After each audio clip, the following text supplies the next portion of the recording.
ne veut pas s'ouvrir quelque part à l'amour et il y a une forme de regret quelque part à des moments en se disant si j'avais su, j'aurais peut-être dû dire oui, etc.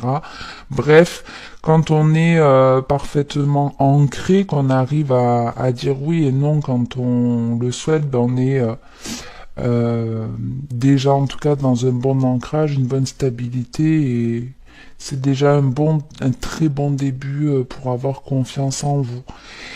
Et donc ici, avec la pyramide d'élévation, c'est comme si vous étiez justement dans cet état d'esprit, comme si c'est ce vers quoi vous vouliez aller, mais c'est pas toujours évident parce qu'au démarrage, quand on a toujours dit oui toute sa vie et que du jour au lendemain on dit non, ça peut nous faire culpabiliser. Mais faut pas, vous avez le droit, comme un enfant, de dire oui et non quand vous le souhaitez.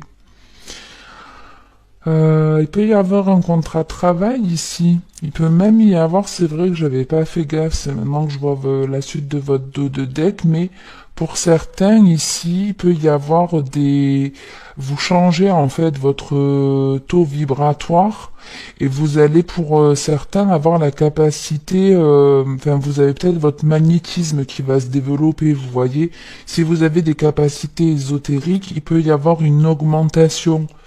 Donc c'est pas toujours évident aussi à gérer, mais c'est comme c'est comme si les énergies elles allaient être de plus en plus hautes, de plus en plus fortes, mais ça peut vous permettre de changer radicalement de voie professionnelle et de vous diriger vers un autre truc qui n'a mais rien à voir.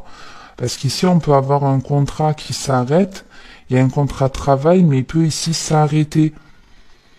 On stoppe un engagement et on va vers autre chose qui peut être en lien avec la communication ou avec l'idée de libérer l'esprit ou donner des paroles qui font du bien, qui aident à guérir. Allez, on démarre avec les deux coupes. On les avait aussi chez les Capricornes. On retrouve la santé. Et le lynx. Donc ici, il y a des personnes qui se mettent clairement à leur compte. Il y a des personnes qui mettent un terme à un contrat de travail, qui s'affirment, qui veulent des choses plus ancrées, plus stables, plus en accord avec elles. Et c'est pas évident parce qu'il peut y avoir certaines peurs. C'est pour ça que j'y voyais aussi certaines fluctuations. Mais c'est une réussite ici. Si en tout cas vous avez envie de mettre un terme à un contrat de travail pour vous mettre en auto-entreprise dans le domaine de la santé ou autre, allez-y. Allez-y. Et ouais, il y a ici un contrat, un engagement qui ne vous apporte plus rien. C'est le néant. Vous voyez, on a le désert sur ce contrat et on y met un terme. On y met un terme et après on se lance dans des démarches administratives. C'est quelque chose qui peut prendre un certain temps avant que vraiment ça se développe, mais ça fait du bien. Et on a cette guérison ici. Encore, on a la guérison avec la pensée et le stéthoscope. Mais au démarrage, voilà, ça vous demande de mettre un terme à un contrat qui est stérile, qui ne vous apporte aucun plaisir. Allez, on continue pour le deuxième message. Donc ouais, ici on était plus dans le pro. Point de vue général, on est plus dans le pro. Mais après, si ça vous parle dans un autre domaine, tant mieux.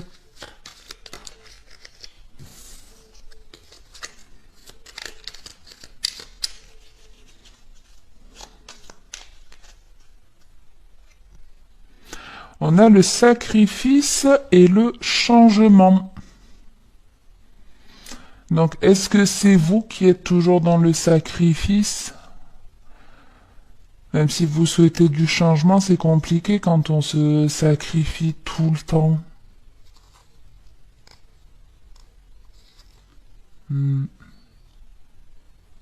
Ici, si vous avez envie d'un changement, pour certains, ça peut vous demander de sacrifier certaines choses. L'idée aussi, c'est on peut pas tout avoir. Vous voyez, il y a des fois on a envie de dire, ah, j'aimerais avoir un boulot épanouissant, une vie de famille entourée, avoir des amis, trouver la personne de ma vie. Mais parfois on peut pas tout avoir, donc des fois il faut faire des sacrifices. On peut pas tout avoir. On peut, bien sûr, heureusement. Il y a des personnes qui ont tout ça. Mais ce que je veux dire, c'est si vous voulez par exemple un travail épanouissant, parfois ça demande un sacrifice. Peut-être que ça vous demande de dépenser moins en loisirs pour investir dans votre propre société. Et donc c'est ou ça, soit on vous demande de faire certains sacrifices pour amorcer un changement que vous souhaitez, soit on vous demande de changer et d'arrêter d'être dans ce sacrifice-là, de toujours faire plaisir par exemple à l'autre. Allez, on démarre avec la carte de la mort. On l'avait en dos de deck, hein, c'est la carte de la transformation, c'est pas forcément négatif, la morale fait partie aussi de la vie. Puis moi je crois en la réincarnation, donc c'est une mort sur terre, mais c'est pas une mort de votre âme. On a en plus la guérison, donc on n'est pas sur une réelle mort. De toute façon, moi je la vois pas en général dans les tirages, hein, parce que je crois à la réincarnation. Mais ici c'est une mort symbolique ici. C'est une mort symbolique avec la guérison, donc c'est on met un terme à des choses qui nous étaient plus ou moins pénibles. On va vers une forme de guérison, et parce que on guérit, parce que on arrête d'être dans le sacrifice, il y a un changement qui arrive et on a une révélation ici. Il y a un truc qui nous était caché, qui vient nous être révélé, et cette révélation, elle est certainement pas anodine. On a la protection, l'amitié, la lumière, l'homme, le changement, la paix, c'est super beau. C'est très très joli. C'est très joli, donc ici, parce que vous avez arrêté d'être dans le sacrifice, il y a du changement qui arrive. Et ce changement, ça peut être une rencontre, mais pas que. Alors après, quand je dis une rencontre, c'est pas forcément sentimental. C'est pas forcément sentimental, ça peut être, on a l'amitié en plus, donc ça peut être une super idylle amicale, mais en tout cas une personne qui est très solaire, qui peut être très spirituelle. En tout cas, il y a un changement qui arrive pour vous et qui est positif puisqu'on vous annonce quelque chose de plus léger, de plus simple, de plus paisible, de plus harmonieux. Et je vous dis, pour certains, il peut vraiment y avoir, et je l'avais dit déjà dans votre dos de deck premier, avec la clairvoyance et l'indépendance, on peut vraiment ici se mettre à son compte, se lancer dans quelque chose qui est en lien aussi avec l'ésotérisme. On retrouve ce côté spirituel. Allez, on va voir avec ce dernier message.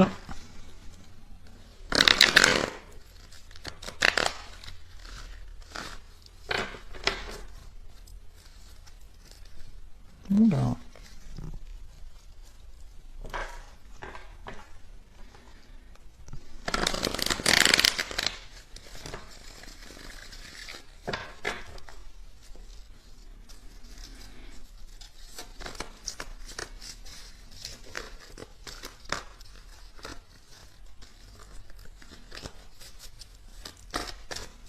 Alors, il y a le jeune homme qui a voulu sortir, la pause et la magie.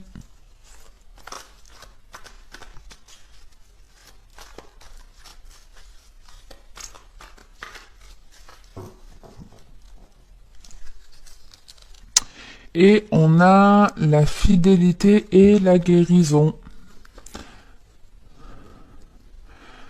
Donc on retrouve exactement la même coupe qu'avec l'oracle G. C'est-à-dire la famille, on vous parle d'ancrage, de choses solides, stables, saines. La fidélité, les relations stables, les choses qui durent dans le temps.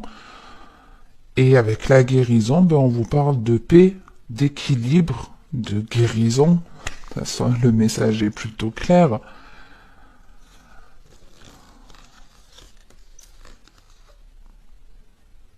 Mais vous en avez, excusez-moi le mot, mais pour certains, vous en avez clairement chié, hein. Il y a eu beaucoup de remises en question, le fait de... Pour certains, vous vous êtes retrouvés plutôt isolés, à vous demander pourquoi les réponses ne venaient pas, pourquoi certaines personnes ne vous parlaient pas ou ne vous parlaient plus, ou pourquoi vous n'aviez plus l'envie de parler à certaines personnes. En tout cas, il y a des choses qui vous attiraient, mais qui n'étaient pas viables, sur lesquelles vous avez lâché prise. C'est comme si en fait vous aviez arrêté de vous poser 1 milliard de questions par rapport à certaines situations, par rapport à une relation en particulier. Du jour au lendemain, vous abandonnez cette idée, vous avez même plus d'attirance avec le lâcher prise et l'attirance, ça peut être, ça ne m'attire même plus, et du coup, tant mieux parce que ça apporte une stabilité dans votre vie. C'est plus agréable, plus léger. Allez, on va voir ce que j'ai en premier message. Ah, il y en a 2, donc non.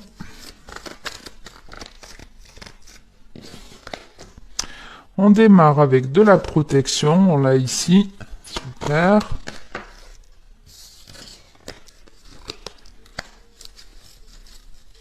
C'était la carte du oui et de la pause. On a ce fameux jeune homme qui voulait déjà sortir au tout début et la magie qui a voulu aussi sortir au tout début. J'allais dire c'est rigolo, mais c'est pas tant rigolo que ça. Quand les cartes elles veulent sortir, elles sortent. Donc on avait de la fidélité, la carte de la famille et la guérison. Donc ici il y a une rencontre qui est protégée, qui est destinée en tout cas. Je vous l'avais dit aussi, je crois sur le deuxième message, qu'il y avait la possibilité de rencontrer une relation, qu'elle soit amicale ou sentimentale, en tout cas une personne avec qui ça va bien se passer, où il y a une alchimie, où... Ouais, c'est une relation avec la magie, c'est passionnant, c'est agréable à vivre, mais pour les deux, il n'y a pas de dépendance ou autre, c'est une relation libre. Quand je dis libre, ça veut pas dire libertine, c'est pas ça. Une relation libre, c'est on n'a pas peur. On n'est pas en train d'avoir peur que l'autre nous trompe, nous quitte, nous apprécie pas, ou... Non, que ce soit une relation amicale ou sentimentale, ici elle est fluide. Elle est fluide et de toute façon elle est protégée. Vous êtes destiné à rencontrer cette personne-là. On a la transformation, la lune et le retour du passé. Alors ça c'est intéressant, c'est-à-dire que cette personne... Alors il y a le coup de foudre, le temps, l'âme sœur, femme rusée. Alors femme rusée, ça peut être l'homme rusé. Ici, il y a deux choses. Deux choses. Soit c'est une personne de votre passé qui revient mais qui a complètement changé.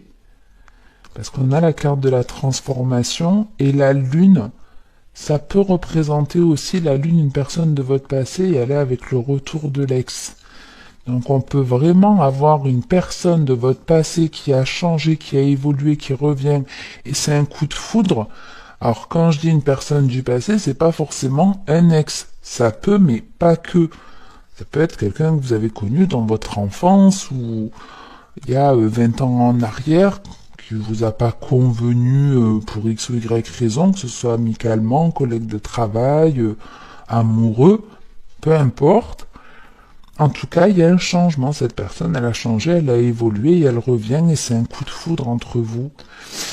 Et si c'est pas une personne de votre passé, c'est vous qui avez changé, qui avez évolué, qui vous êtes transformé, qui écoutez beaucoup plus votre ressenti et vous allez en fait avoir un coup de foudre avec une personne que vous avez connue dans une autre vie, que Les dieux vous renvoient.